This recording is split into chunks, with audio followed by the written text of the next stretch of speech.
സാറേ ഇതിൽ വലിയ സംഭവമൊന്നുമില്ല. ടോയ്ലറ്റ് തെന്നി വീണു, തലയിടിച്ചു മരിച്ചു, ക്ലീൻ.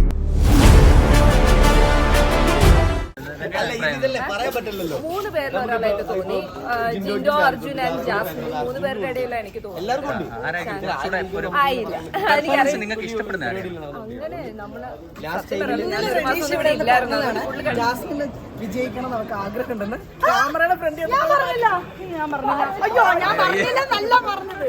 അതായത് എനിക്ക് തോന്നുന്നു first Arjun, second Jindo, third Jasmine. കാരണം എന്താന്ന് വെച്ചാൽ ശ്രീതു ഇപ്പൊ ഔട്ടായില്ലേ, അപ്പൊ ശ്രീതുവിനെ ഇഷ്ടപ്പെടുന്നവർ അർജുനും വോട്ട് ചെയ്യും. അർജുനും ഓൾറെഡി നല്ല ഫാൻ ബേസ് ഉണ്ട്. അപ്പൊ രണ്ടും കൂടി ആകുമ്പോൾ അർജുൻ മേലോട്ട് പോകും അല്ലേ, കാണുന്നില്ലേ?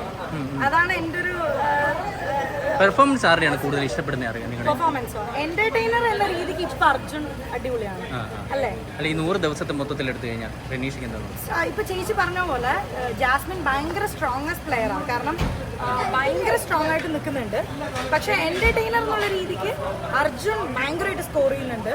ജിൻഡോനും നല്ല ഫാൻ ബേസ് ഉണ്ട്. അപ്പോൾ എങ്ങനെയാണെന്ന് അറിയില്ല. എന്തായാലും ഏറ്റവും ഡിസേർവിംഗ് വൺ പിൻചേട്ടൻ. നിങ്ങൾ രണ്ടുപേരും ഏകദേശം ഒരു 100 ദിവസം അതേപോലെ 100 ദിവസം നിൽക്കുന്ന ഒരു ഞാൻ കണ്ടസ്റ്റന്റ് 100 ദിവസം നിൽക്കാൻ കാരണം എന്താണെന്നറിയോ? പക്ഷെ മാറിയിരിക്കാം, പിണങ്ങിയിരിക്കാം. ഞാൻ 100 ദിവസം നിൽക്കാൻ കാരണം എന്താണെന്നറിയോ? ഞാൻ ഷൂട്ടിന് പോകുന്ന സമയത്ത് ചേച്ചിയുടെ അടുത്ത് നിന്ന് ഒരു ബാഗ് വാങ്ങിച്ചിട്ടുണ്ടായിരുന്നു, ഒരു പച്ച സ്യൂട്ട് കേസ്. അപ്പൊ ചേച്ചി പറഞ്ഞു, ഞാൻ ബിഗ് ബോസിലേക്ക് പോയത് ഈ ബാഗും കൊണ്ടാണ്, നീ ഇതുകൊണ്ട് പൊക്കോ 100 ദിവസം നിൽക്കുന്നു പറഞ്ഞു. അതേപോലെ തന്നെ ഞാൻ ആ ബാഗ് ഇപ്പൊ എന്ത് ചെയ്യും?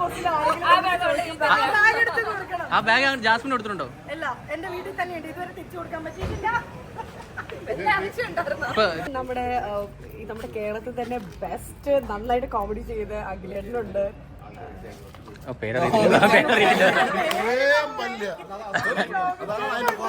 സൂരജ് ഉണ്ട്, വിളിച്ചേച്ചി ഉണ്ട്, ലാൽബാബു ചേട്ടനുണ്ട്. ഇവരുടെ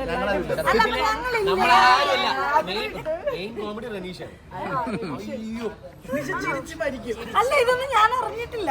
ഇത് ഇപ്പൊ കയ്യിൽ നിന്ന് എടുത്തിടുന്നതാ.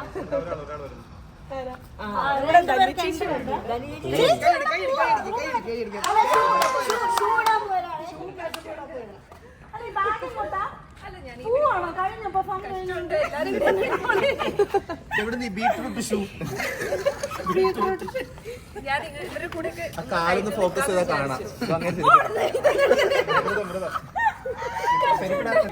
നമ്മുടെ സീസണിലെ കുറെ ക്യാരക്ടേഴ്സ് ആയിട്ട് നമ്മളെന്തോ ഇതിന്റെ ഹോട്ടൽ ടാസ്ക് എന്തോ ഒരു പരിപാടി ഉണ്ടായിരുന്നു. അതില് എല്ലാരും വളയ്ക്കാൻ വേണ്ടിട്ടൊരു സെയിം അപ്പിയറൻസ്, അതേ ഗ്ലാസ് ഷൂ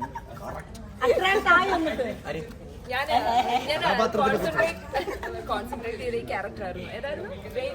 ഇല്ല, ഞാൻ രണ്ടാം ദിവസം ഭയങ്കര വൈറലായി. ഇവിടെ ശ്രീവിദ്യ ഭയങ്കര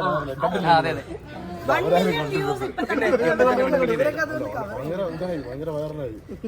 ഒത്തിരി പേര് വിളിച്ചിട്ടോ ഡയറക്ടേഴ്സ്. ഇങ്ങനെയെങ്കിലും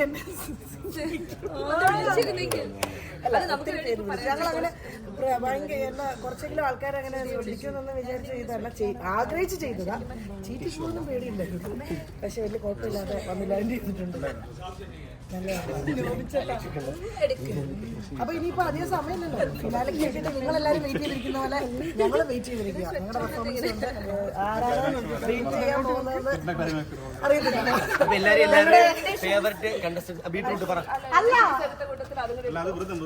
ഞാൻ മരയ്ക്കോ സ്കിറ്റ് നന്നാവാൻ വേണ്ടി വ്രതം എടുത്തേക്കും. അതെ, സ്വർണ്ണമാലയിട്ട്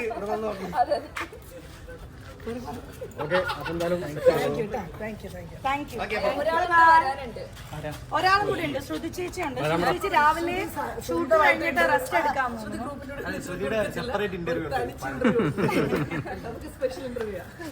എല്ലാരും ഗ്രാൻഡ് ഫിനാലെ കാണാം. നിങ്ങളുടെ വിന്നർ ആരായിരിക്കും? നിങ്ങൾ ആരെയും വിന്നറായിട്ട് ഗസ് ചെയ്യണം. ആരായിരിക്കും?